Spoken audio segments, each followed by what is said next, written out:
So here I have my chain breaking tool. You can pick this up at any bike shop. It's very cheap. Of course there are more expensive ones, but this one's been working just fine. So what you do is that you have this pin here. When you screw it in, it pushes the little, let's see here, the focus, damn you. There are, on the chain, there are little pins and rollers, and what it does is that it pushes the pin out and you can open the chain. And when you reassemble the chain, don't even think about trying to use the old pin. It doesn't work. You won't get it in.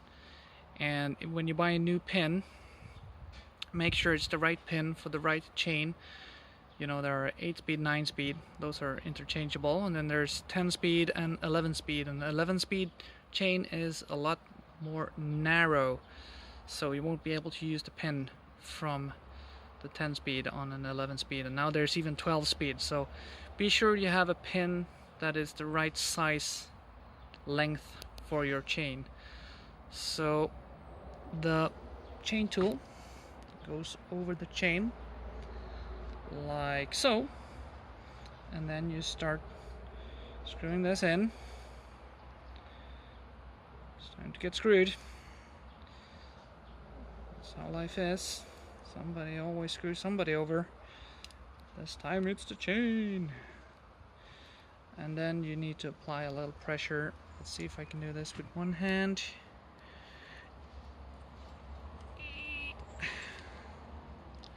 I think I can.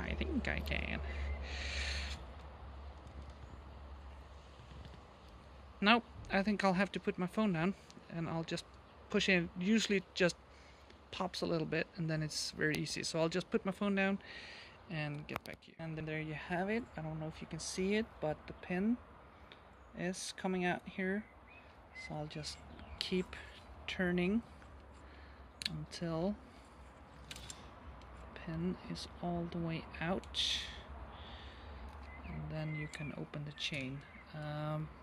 It's always a good thing to remember to, if you're replacing the chain,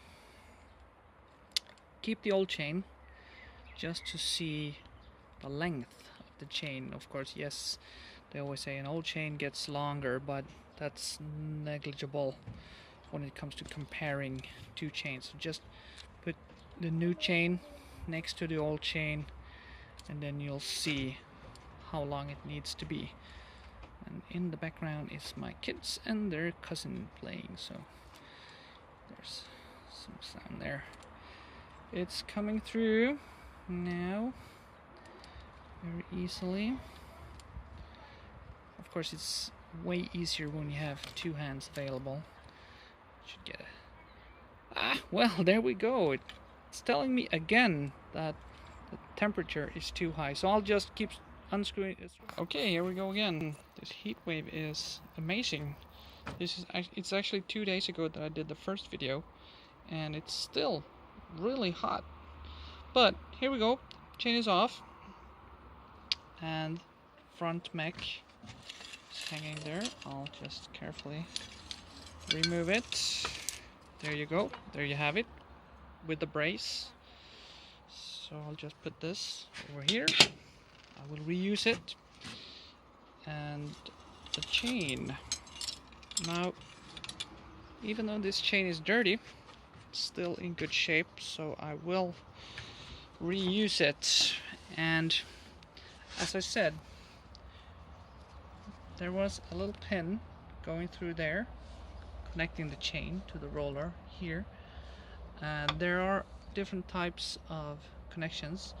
You can also have a missing link, as it's called, which has two sides, and then you pull these taut so it connects. It's like a keyhole on every side, and it clicks in. But on this one, it's just the pins and rollers, so I just push the pin out and off it came. Moving on to the rear mech or rear derailleur, as it's called. Once again, Allen key. And on this particular bike, or this particular derailleur, the Allen key goes in here, and then it connects, and you simply loosen it.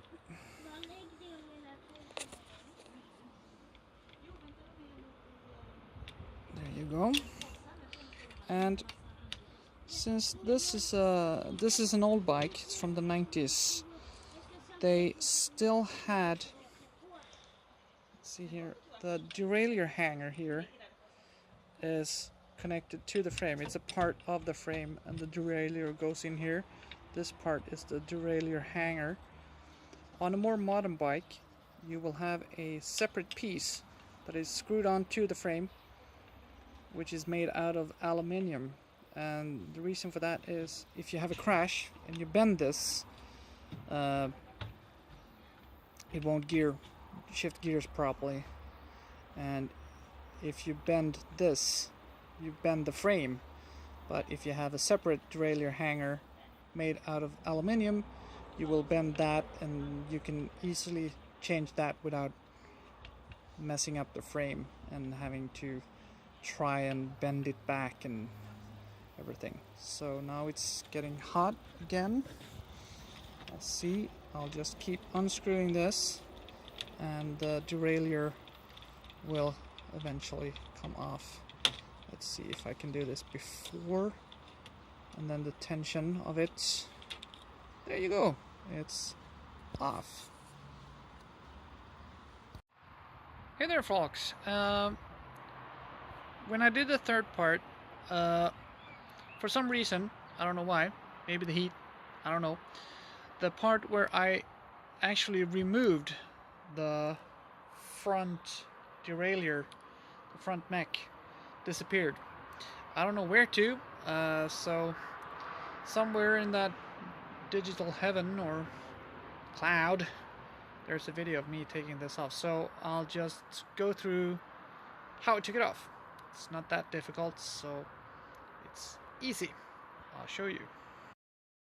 Okay, so the front derailleur sits here over the cranks, the sprockets in front, and this is a brace on front derailleur, which it has a brace with the bolt here. That's the one I removed. It goes around the frame here. Now this looks like crap because this is a steel frame bike, so the steel tubing is way more narrow than modern aluminum ones. So handy as I am, I put some gaffer tape on it. It looks like crap, so I'll have to figure something else out, or I can actually, these braces can be removed and you can buy a brace for another size. So what I did is that I unscrewed this bolt, this opens up, and you take it off. On more modern bikes there are something called a post mount derailleur, or direct mount.